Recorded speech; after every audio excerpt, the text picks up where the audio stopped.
I hope all of you are having a good time, as good a time as we are having here, present from the beginning of this program. And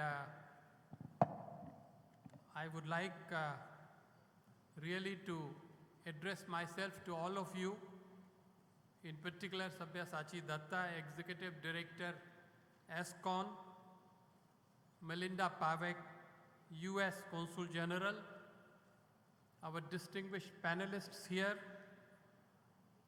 esteemed guests, ladies and gentlemen.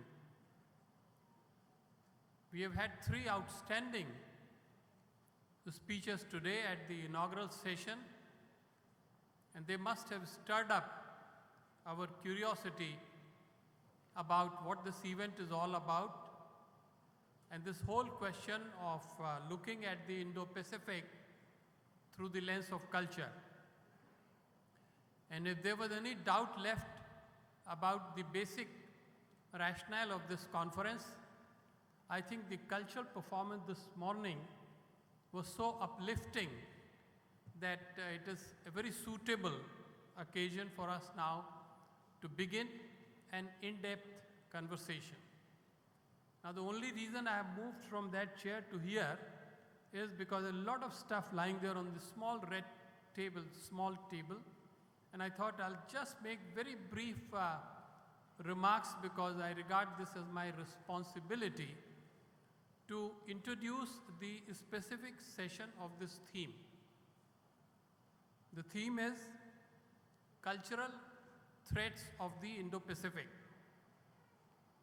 So if you look at the big elaborate title of the conference and also of this session, only 2 words need to be remembered: Indo-Pacific and culture. Now, on Indo-Pacific, scholars have been busy writing books after books, papers after papers, essays after essays, op-eds after op-eds. And yet, the more we discuss, the more we explore, the more curiosity develops around this concept. We heard both Melinda and Harsh Ringla talking about in great detail, and of course Sabya also talking about the cultural dimensions. I want to make a short point, which is that the Indo-Pacific has multiple dimensions: economic, political, diplomatic, and above all cultural. On the economic side, the importance of Indo-Pacific is clear from the fact that roughly 60% of the GDP of the world is contributed by this region, and that over 64% of the global population lives in this region. So clearly, as we go to other sessions, we will talk about this in detail. On the political dimension, we heard a lot. I don't have to go into that at all, but I would like to quote External Affairs Minister S. Jaishankar, who gave a brilliant speech recently at the Chulalongkorn University in Thailand, and I picked up a particular sentence which I think all of you, especially the young scholars sitting at the end, ought to note. And he said, "The repositioning of the US, the rise of China, as also of India, the greater external engagement of Japan and Australia, the wider interests of South Korea, and indeed the broader outlook of the ASEAN itself have all contributed to this transformation, that is, the increase in salience of the Indo-Pacific." And he adds that some of it is also driven by our collective concerns for the global commons. Now, a word here I think I would like to add is about India's vision of the Indo-Pacific. Indian leaders and Indian officials use often 5 adjectives to define what they want in the Indo-Pacific. I think this is something that we can, consider as a useful takeaway. And the 5 adjectives are free, open, inclusive, peaceful, and prosperous.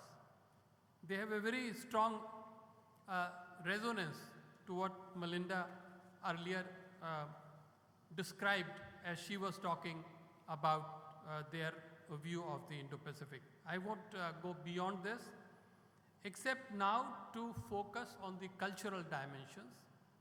And here I think it is understood, everyone knows that culture is widely regarded as the enabler of sustainable progress. Cultural economy is a well-known concept in the academia. Cultural heritage is something which is very dear to people, to communities, to nations. And culture in all its richness, at the end of the day, refers to the connectivity between peoples. So when we say culture through various manifestations, we are really talking about how to connect people more closely than they probably are today.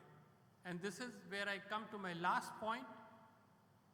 The focus of this entire two-day conference with all its attendant activities is to see as to how the third space, namely people who are not in the government and people who are not in business, that is people that would resemble a majority of people in this hall, how the third space can contribute better to the people-to-people connectivity among nations of the Indo-Pacific.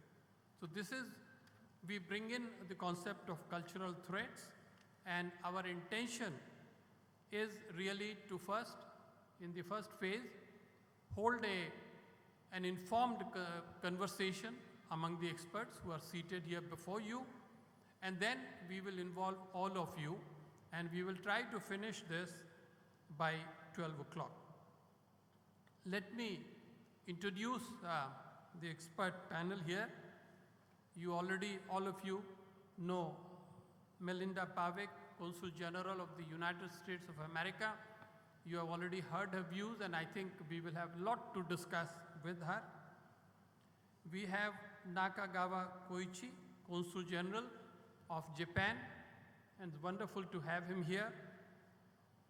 We have Daniel Sim, who is the Deputy Head of Mission, the Australian Consulate-General, again based in Kolkata.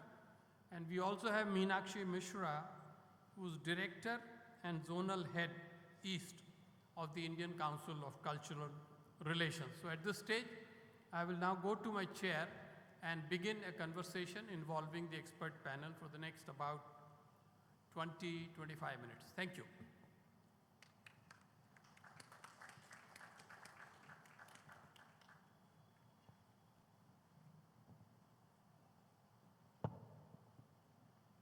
Thank you. Melinda, I think you have to take the first question. You are very clearly fully into this theme, and the very fact that you and your institution has supported and partnered with us, ASCON, clearly shows that you believe in the fundamental significance of what we are trying to do together. But allow me one politico-diplomatic question, because this will set the entire backdrop even more clearly. You traced the emergence of the Indo-Pacific from 2017 in the current phase, and I think from 2019 onwards, when the level was raised first to the foreign ministers and then to the heads of state and government. Indo-Pacific, that is the particular version propounded by the Quad countries, and they are all represented here, that has really become very important part of the foreign policies of all of us and our partners.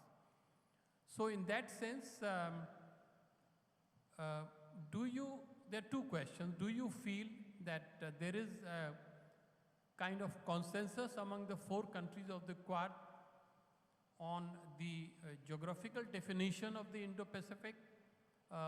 And second, even if it is not there, does it really matter because there is agreement on the goals? Melinda. Thank you very much. That's a great question because actually it's one of the challenges when it comes to working across different countries. Even if you have a shared language, sometimes your definitions of words can be different. And without actually exploring what those words mean and understanding the actual definitions that are being used, it's sometimes hard to know if you're really actually on the same page. When it comes to the Quad, well, I referenced 2017, but actually a lot of the Quad activities go back to 2004 and the Great Tsunami and the humanitarian assistance disaster relief efforts that happened then. And then we sort of went dormant for a while. And of course, thanks to not only the U.S. and Japan, or not only the U.S. and India, but of course, Prime Minister Shinzo Abe and his initiatives to really emphasize the Indo-Pacific vision, it really came together. But there are differences in how we identify geographically. Of course, I think Japan still defines it, the Indo-Pacific is from Africa through to the U.S., or through to the Pacific region. The U.S. Defines it a little bit more narrowly as more the Indo-Pacific Bay of Bengal area, although of course we recognize that when we're talking about different initiatives, and specifically at tangible levels, we're looking for ways that the 4 nations will work together and achieve tangible outcomes. So the definitions might vary a little bit, but as you mentioned, I don't know that it has a fundamental issue as long as we recognize what we're working on and we're able to identify tangible outcomes and goals for us to work towards. Thank you very much. This is the heart and the spirit of a conversation when we can talk frankly, we can recognize the similarity and yet say that there are shades of differences, and I think this comes out very clearly. Let me go to my Japanese friend, continuing that thread for a minute so that clarity comes to our listeners. Japan has had very close relationship with Africa. And you were the first country to develop that extensive cooperation through summit diplomacy. The others came later, China, India, the rest of them. So in that sense, your country is subscribing to the concept of Indo-Pacific. Is your view a bit wider and broader than that of the US? Because you know the Indian Ocean region and eastern and southern shores of Africa very well. Are you closer in terms of definition to India or to the US?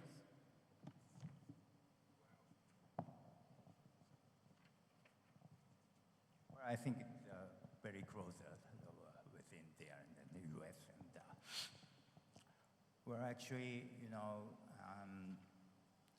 talking about the actually, today I just want to say some of the, relationship, not only the political and economic, but I just want to say some of the culture matter. Especially, I just want to focus on the culture. And culture is always hold the central and very important position in the Japan and diplomatic relation, I believe. But this is all over the country. Even the relationship between Japan and Africa and the other countries. So people of the country and Japan are engaged in the common culture, relation and the traditional. For example, between Japan and India, range of the some of shared heritage of the Buddhism to heritage of the Buddhism to similarity in the cuisine, way of the some observing the local festival, etc., and sharing among the commitments to the some ideals of democracy and tolerance, diversity, and open-minded society. For, you see, in a good situation, it is easy to pay respect of each other's culture, moral values, history, and lineage. But at present, even the pre-COVID pandemic, in this difficult situation, it is more important to respect each other's, some habits, and of course, make a tight, more good and strong relationship between all the countries, including Africa. So that's why for us, the Quad is very important for the respect of the diversity, I think. Thank you very much for bringing in the cultural dimensions, and that allows me now to go to my friend from Australia. We know the importance of Australia in the context of the Indo-Pacific. A lot has changed. There was a time, at least a decade back, when the fashionable term was Asia-Pacific. And now, it is getting more and more overtaken by Indo-Pacific. What has happened, particularly if we look at the Australia-India relations, the importance of the people-to-people relations has increased sharply. And this is so not just because the number of Indians in Australia is increasing, but also because Australia's diplomacy has become very people-centric. Would you like to share your thoughts on this with our audience? Thank you very much, Ambassador. So, Namaskar, and thank you for the chance to offer an Australian viewpoint on this discussion on cultural threads in the Indo-Pacific.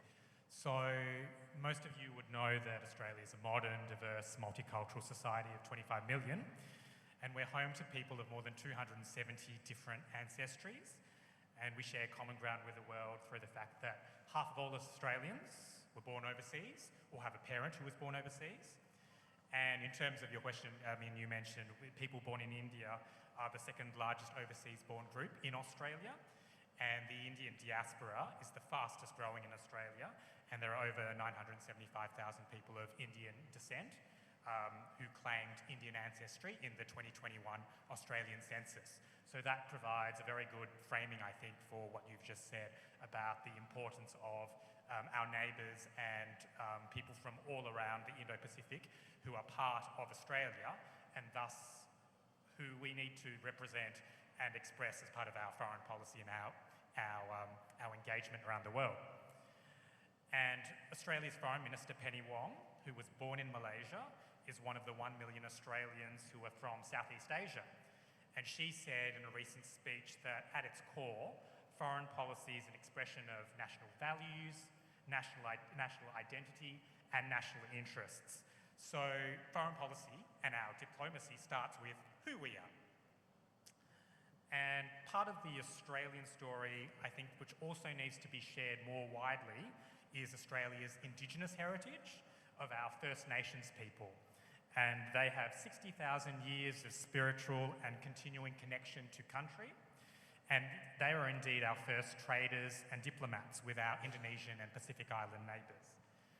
So one of the things that Australia, through our foreign policy and our diplomatic engagement, is focusing more intently on is an Indigenous approach to our foreign policy, which reflects our identity, our diversity, and embeds First Nations perspectives, experiences, and interests as part of our global engagement.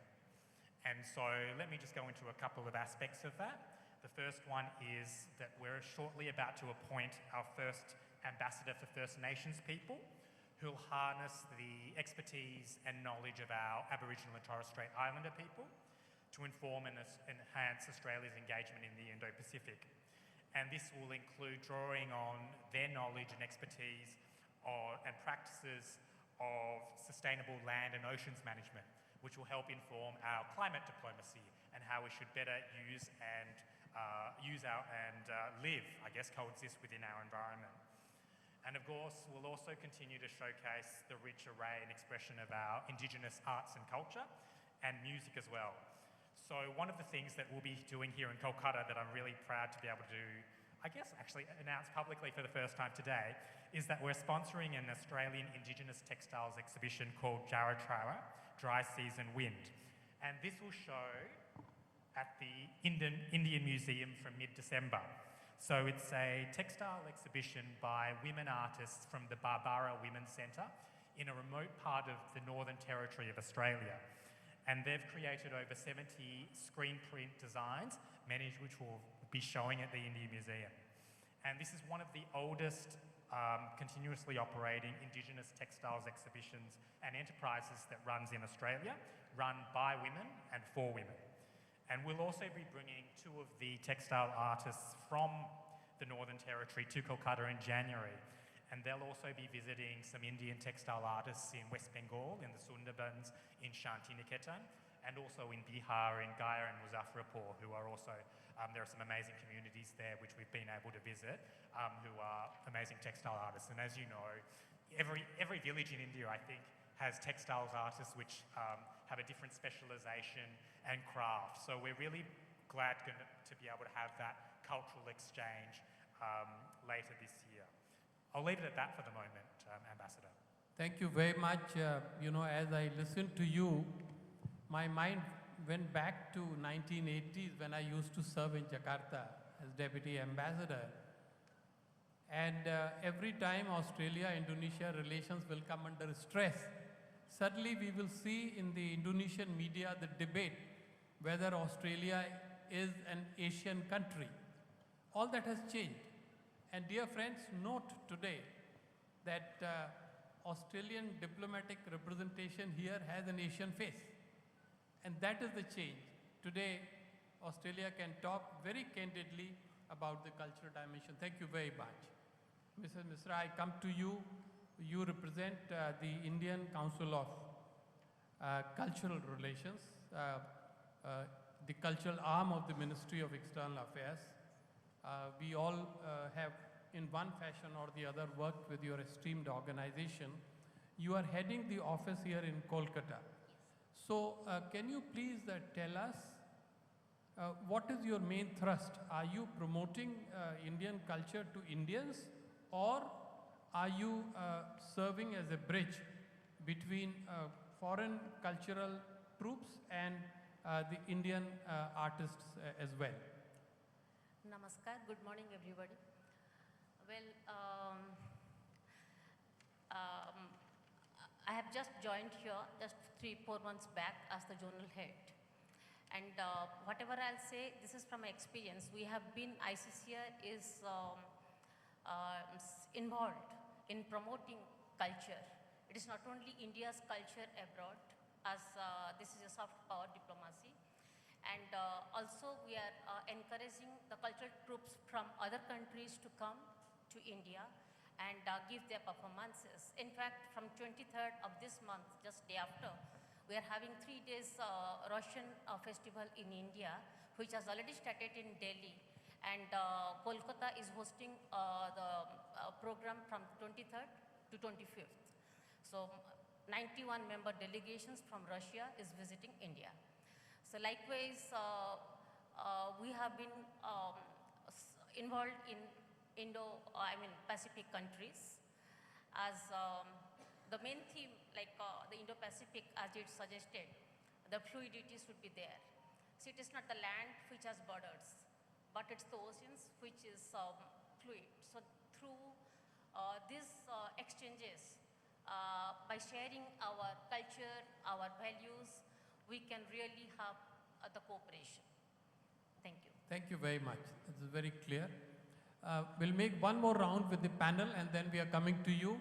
I hope we are able to hold your attention, because we have people who have devoted their lives to this mandate. Melinda, let me come to you.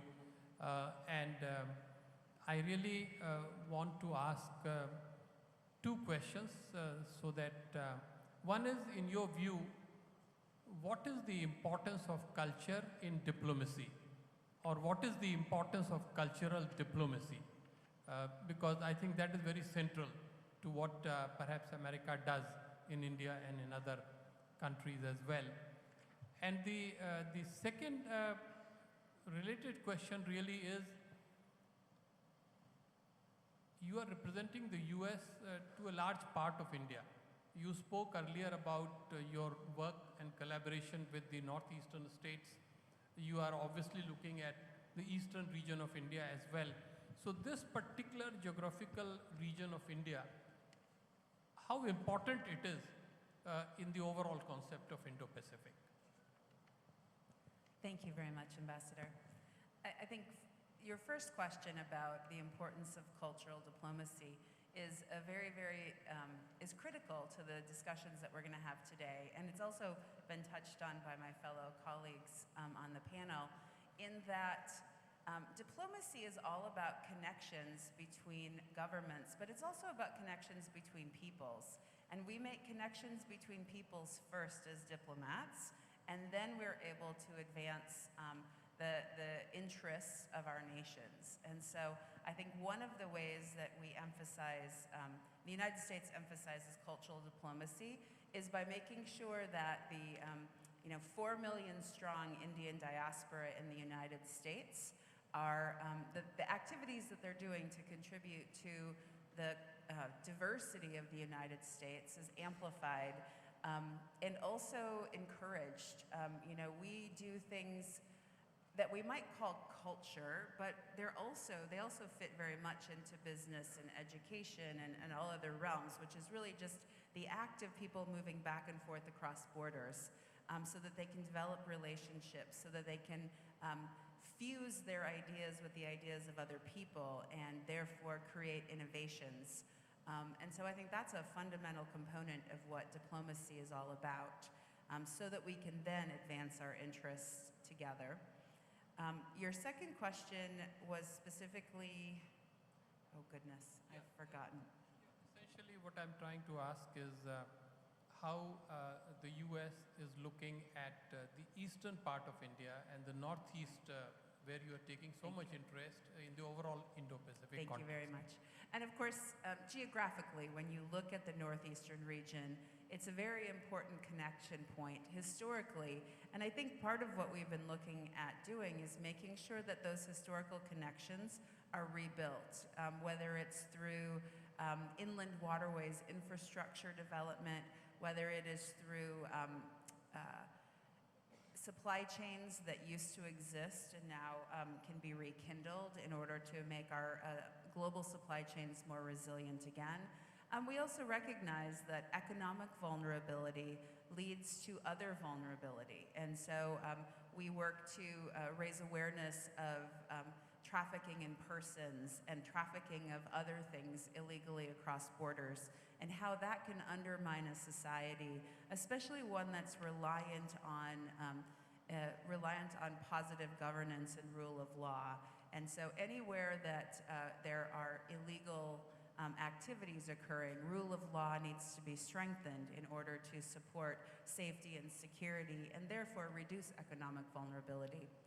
And I think another component is just simply that many people in the United States do not know very much about the northeastern part of India. In fact, I have to say that I think there are a lot of Indians that may not know very much about the northeast part of India and the cultural diversity that exists there. And so one of the things that I see as my important role is to make people aware of the incredible diversity and the connections to cultural similarities that can help us.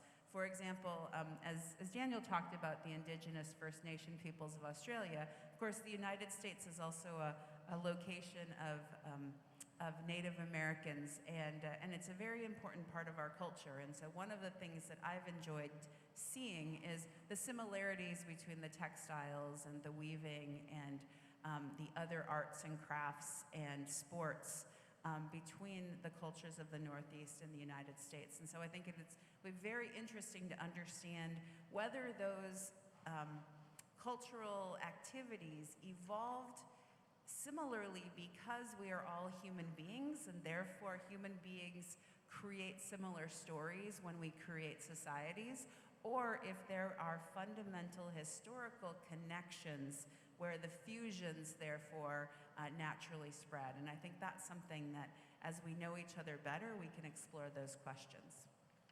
No, thank you very much. When you said perhaps not enough Indians may even know adequately about the Northeast, that rang a bell. And I wanted to stress that your host institution, Asian Confluence, has now emerged as a foremost think tank of the Northeast. It is based in Shillong, and it is taking the message of Northeastern identity and common interest from one state to the other. And this is a wonderful attempt here to bring it to Eastern India, to the heart of the old intellectual and cultural heart of India, to Kolkata. And it makes, it's fitting in very well. Very quickly, once again to you, Japan is one of the few countries which is very active in this region of India, Northeast and Eastern India. And if I understand correctly, you are helping in the economic development and also at the people-to-people connectivity. Would you like to share a bit all this briefly with our audience? Thank you, Ambassador. I think one of the key important elements, people-to-people exchange and deepen more, connectivity is the language. I think language plays a very important role in people-to-people's connection. And, people of India have a high linguistic ability, which is really an advantage for them. I have seen that the billboard and advertisement here written in many languages. Also, people here use many languages in their everyday life. So nowadays, many Indian people are learning Japanese language, and more people are taking the Japanese language ability test every year. But the people in Japan, Ambassador, use only the native language, only Japanese. So we are always struggle towards the foreign language, including me. And we don't have some multi-ethnic culture. So the young generation have a domestic trend and a lesser exposure to other language, which is referred to as the Galapagos syndrome, which is the isolated, island in the sea and cut off from the outside world. So that situation, our younger generation, should be not only doing the culture play, but also expose the diversity. So that is our, real, challenge. Thank you very much. Thank you very much. Quick question to you, because you spoke so well earlier about various things. In terms of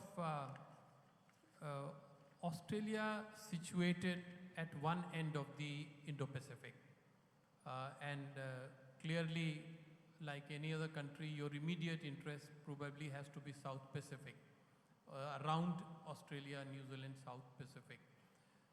And yet, you are a big continental country, though with a smaller population. You are also able to take a lot of interest in the Indian part of the Indo-Pacific. How do you balance the two? I don't think there's a question of balancing the two, as you say. I wouldn't say Australia is at the edge of the Indo-Pacific anymore. I think we're right in the center of it. And so that's why that conception of Indo-Pacific marries very well with the Australian view of the world.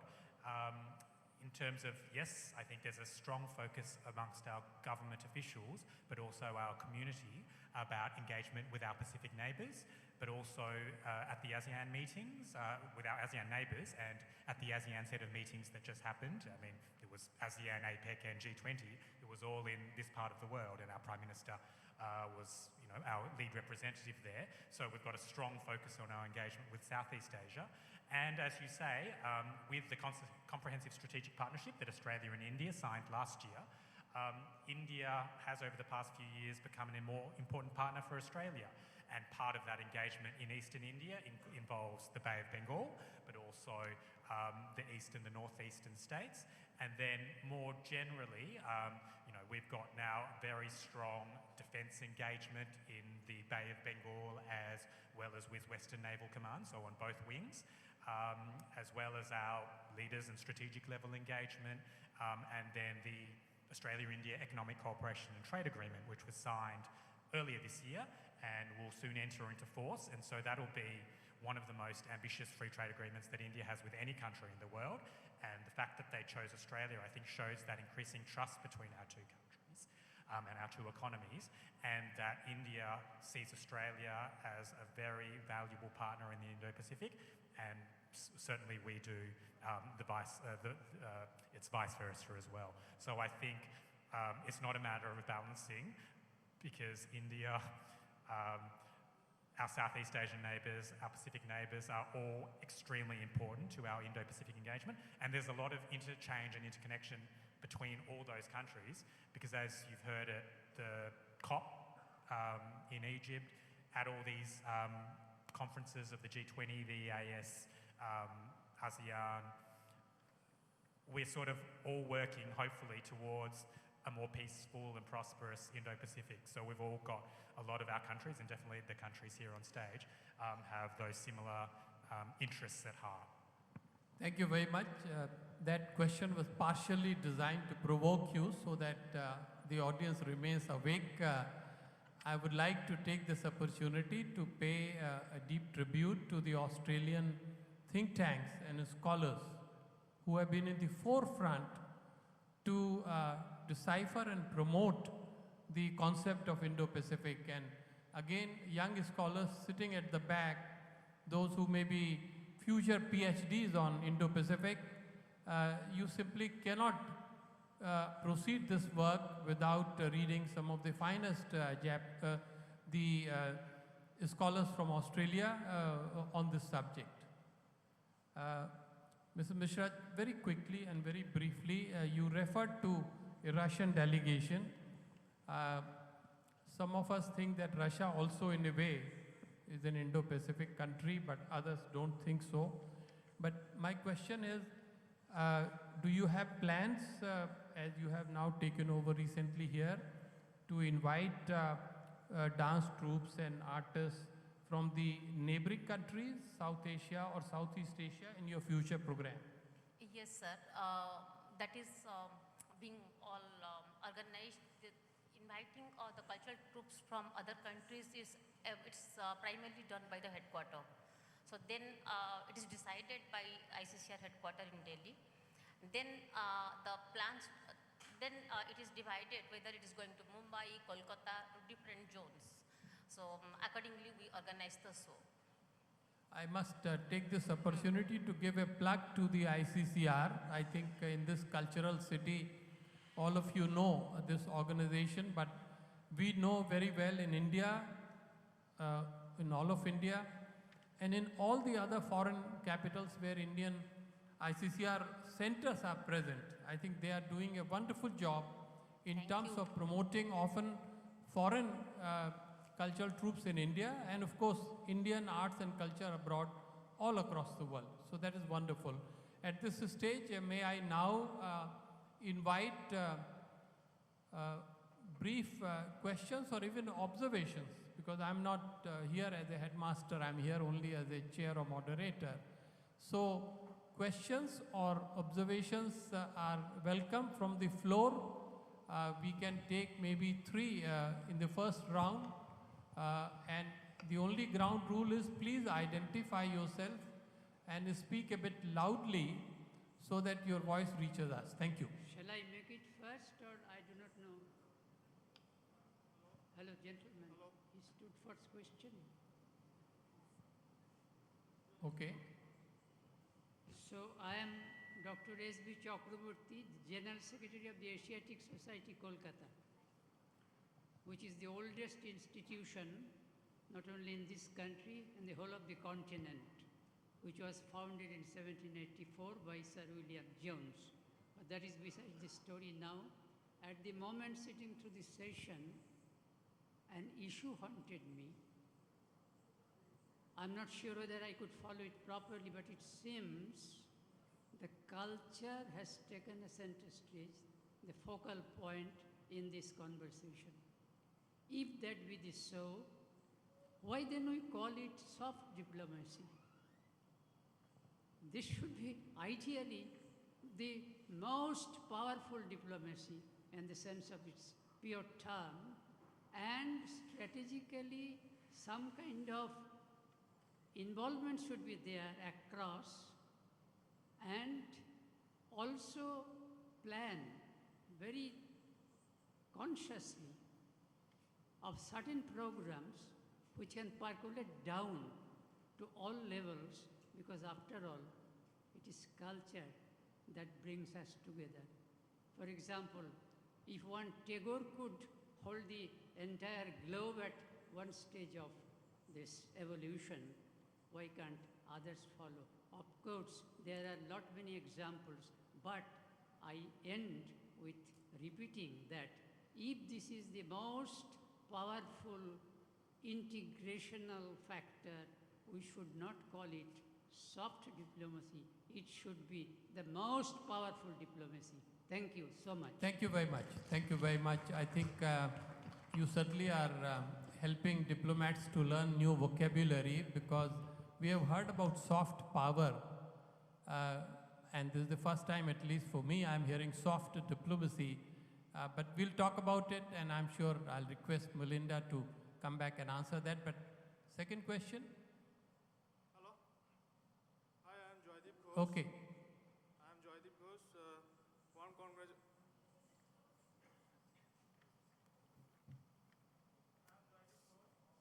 No, we are not able to hear. Can you give another microphone to our friend that works?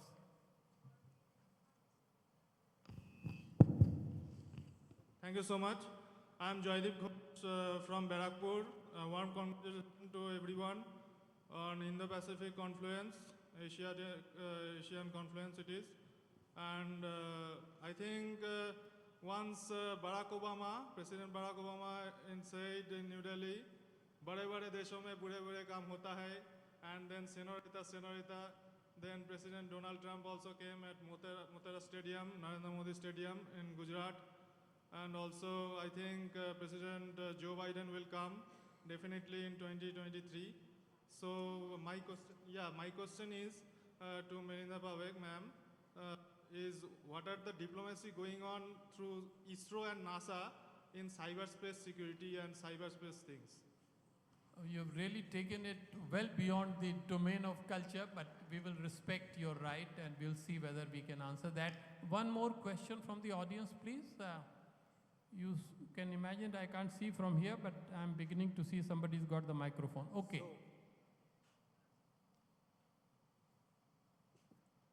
I don't know, it's not. Is it working? Yeah, go ahead. Yeah, so I don't know if you can, yeah. So hello, I am Professor Shomojit Roy. I am from Indian Institute of Science, Education and Research, Kolkata. I have a general question because I understand this is a cultural platform. Basically, if one looks at how the perceptions of cultures are, they're based on philosophical ways how nations are built.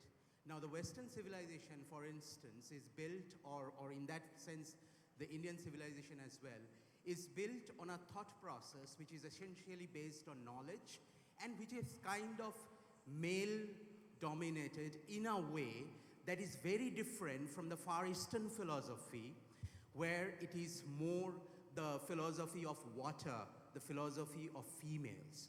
Now, that perhaps leads to a bridge of understanding, and how does culture and communication addresses or embraces these philosophical differences to initiate a dialogue. This would be my question to the honorable consulates who are present there. Okay. Thank you. Thank you very much. I think I'll change my mind. I will request you to take the first question on soft diplomacy. The professor says, when you're talking of culture, why not use soft diplomacy as a phrase? Can you please handle that? I I don't think that's well, I think I agree with your point that cultural diplomacy and people-to-people diplomacy is a huge part of what we do, and it's one of the essential levers that we use to influence, advocate, and persuade. So I agree with your premise that that what is termed soft power is much more than that. So I don't want to sort of perpetuate the misnomer, which I think I agree with you on your point. Good. In that case, he would not ask another question. That is wonderful because we are running out of time. Melinda, will you please take this question about space and security and the rest of it? Well, I will say that since ISRO is predominantly located in a different consular district, my team doesn't have as much engagement in the work that's happening between NASA and ISRO. But I do know that in all of the nations of the Quad and all of the nations of the world, we are very clearly exploring what is happening in space and how space is both a peaceful location, as we've all agreed it needs to be, and as well as an opportunity to better explore and understand how we can clean up the mess we've made in space because of all of the satellites and other garbage that exists there. As we become more and more reliant on communications that are supported through satellites in space, and we also look at our opportunities to explore and set foot on the moon again on our way to Mars. So I think there are many opportunities that that NASA and ISRO are exploring, as well as with other countries of the world, because of course space exploration is not something that just one country does. It's something we all do together, and again, we also must have shared norms and values about how we use space and how we ensure that it remains a common safe good for all. Thank you, Melinda. Third question, in all fairness, should go to Japan. Yes, I think that's the question is some of the aspect of the culture among our four countries. It's a very key on our diplomacy. So I can say that the respect for the diversity of the customs and traditions, religions, culture, that kind of cultural aspect and an understanding of the people of each country emerges from diversity. So diversity is one of the key. And I would also like to say that the key diplomacy lies in the people-to-people relationship, because deep understanding between people is indispensable, which helps for the success in the business, leading to the economic development in each country in the long run. Further development of relationship with each country, nothing can begin without deepening our understanding of each other's people through people-to-people exchanges. So I think one big example is Kolkata. As I mentioned in this beginning of this session, the city of joy, and it is a melting pot of the history of the culture and the people exchanges between different countries and India. So city of Kolkata has always accepted, tolerated all cultures and religions. So, for example, about Durga Puja, which is actually a Hindi festival, but also appreciated and participated by people of other religions. So tolerance, diversity, people-to-people exchanges, and people-to-people's understanding contribute to regional stability and prosperity.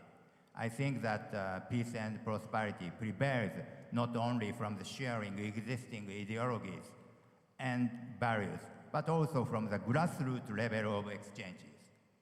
Thank you. Thank you very much. With that, we have just run out of time, but I have an offer to make. Those who still have questions can ask our colleagues as we proceed perhaps for a cup of tea. Let me very quickly, in one flat minute, present a very brief summation for the benefit of the rapporteur.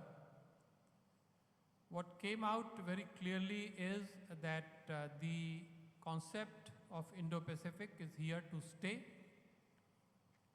It is a concept on which there is every day greater clarity, even while debate among diplomats, scholars, and others continues. It is a realm in which democratic countries have been working very closely to develop cooperation that covers not merely the diplomacy, politics, economy, but also other spheres such as technology, culture, and the rest of it.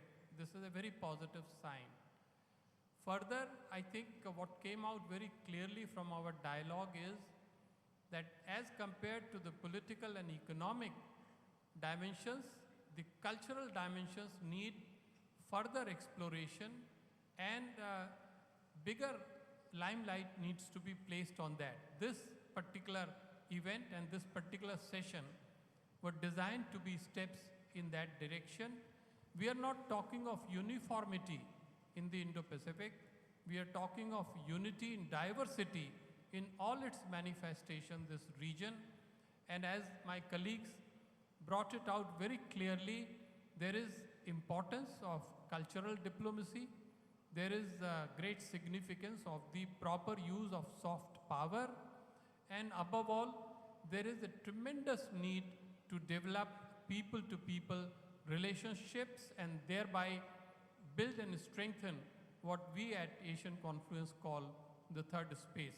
Dear friends, thank you very much for your attention and presence, and please give an applause to our panel. Thank you very much. Thank you.